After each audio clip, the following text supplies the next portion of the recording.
Magandang araw po at magandang gabi sa mga nakakapanood sa gabi at sa lahat po ng naabot ng video na ito. Welcome po dito sa AMBO Avoy Mix Videos. Ngayon po ay may video tayo na kahindik-hindik, no? At ang China, nag-testing po siya ng kanyang non-nuclear na bomb. Ito po ay isang hydrogen bomb. Tingnan niyo po kung gaano kalakas. Subukan nyo na papasabugin nyo dito sa Maynila. Sigurado, ubos ang Metro Manila. So, ito po mula sa video ni Mirror Now.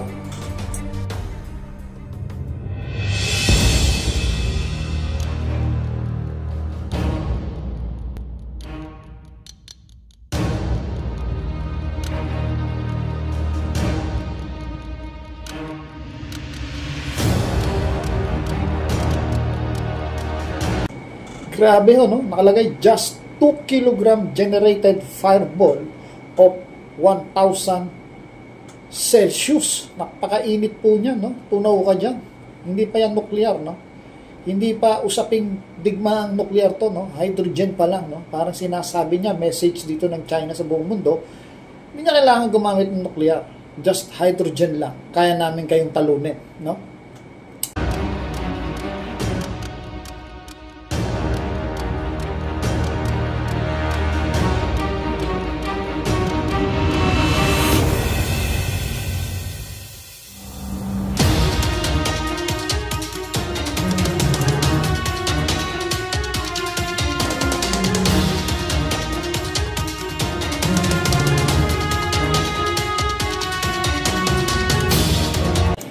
China has made a big breakthrough as it successfully detonated a hydrogen-based explosive device.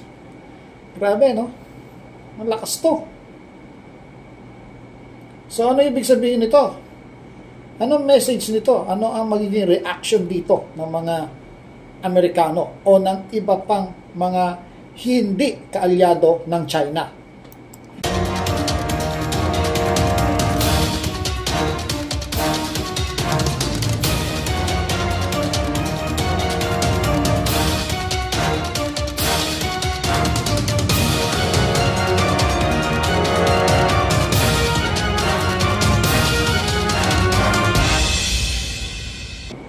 Wala pang without using any nuclear material, no?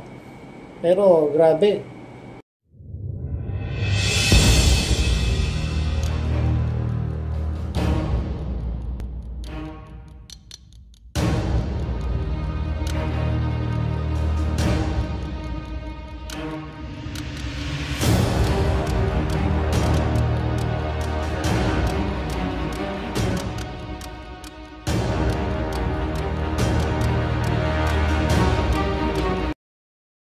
The device used a magnesium-based solid-state hydrogen storage material. So talagang ina-expert, no? Nagpapakadalubhasa itong China, no? Para sa isang devastation, no? Para sa isang labanan, no? Hindi natin alam yung takbo ng isip ng kanilang presidente. Bakit kailangan nila gumamit ng ganito? So sa mga panahon naman ngayon ay wala namang umaaragabyado sa China, no? Sino ba umaragabyado sa China? Baka yung kaisipan nila nasa sinauna pa nung sinakop sila ng mga Hapon at ng iba pang bansa. So ngayon peaceful naman eh. Pero sila itong gumagawa ng gulo. Ngayon pinalabas nila itong kanilang hydrogen bomb test na talagang napakalakas naman talaga.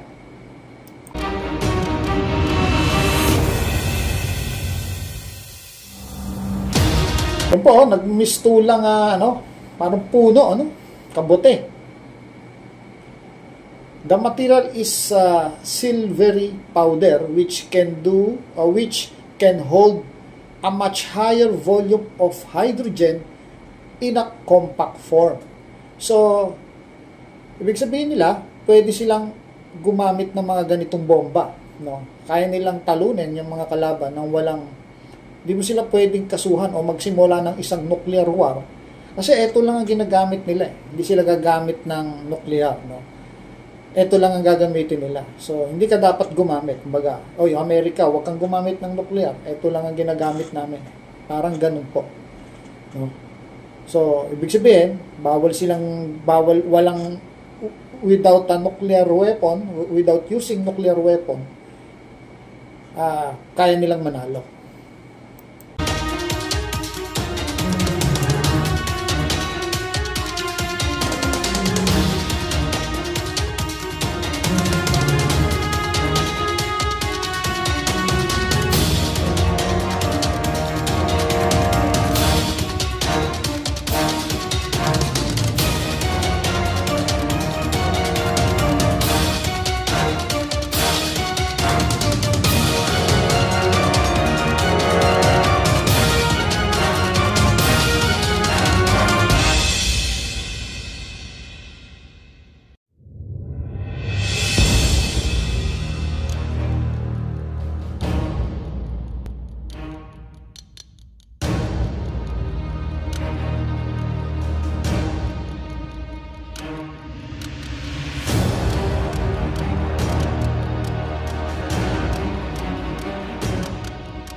Grabe, no?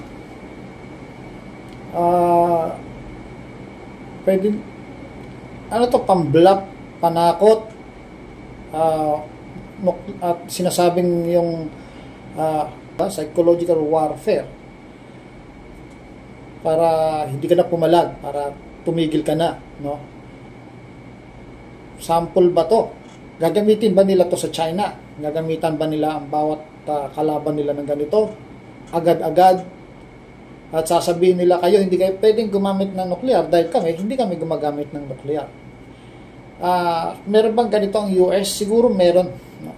US pa, napaka tusong bansa nito, hindi basta-basta to, palagi ko meron din ng US. Napakatindi po, no? At ubos, no? So, sabi ko nga, bagsak sa Maynila yan. Ilan bang meron ganyan, no? Ilan ganyan para ubusin yung buong Maynila, no? O kung meron tayong EDCA sites dito, 5, 4, 8,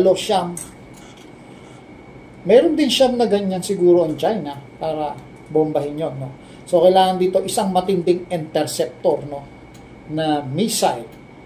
Pero kung ilagay yan sa isang tinatawag nating hypersonic missile, medyo mahirap salagin po yun. At pagka sumabog yan sa taas, malakas din ang impact. Or else, dapat maunahan sila. Ito ay isang mapanghamong testing. Although testing lang yan, at ito ay i-broadcast, pinalaganap itong testing na to sa buong mundo para mapanood ng lahat. Ito ba ay isang warning? Ito ba isang mapanghamon na testing? Anong message nito sa lahat? So ito po yung mga abangan natin sa mga susunod na araw. Kung ano ang ganti dito o reaction ng Amerika o ng iba pang malalakas na bansa. So hanggang dito na lang po at abangan po natin kung ano pa mga magaganap. Palagi po tayong handa at sinasabi ko sa inyo, palagi po tayong mananalangin. Ito po ang Avoy Mix Videos. Maraming salamat po.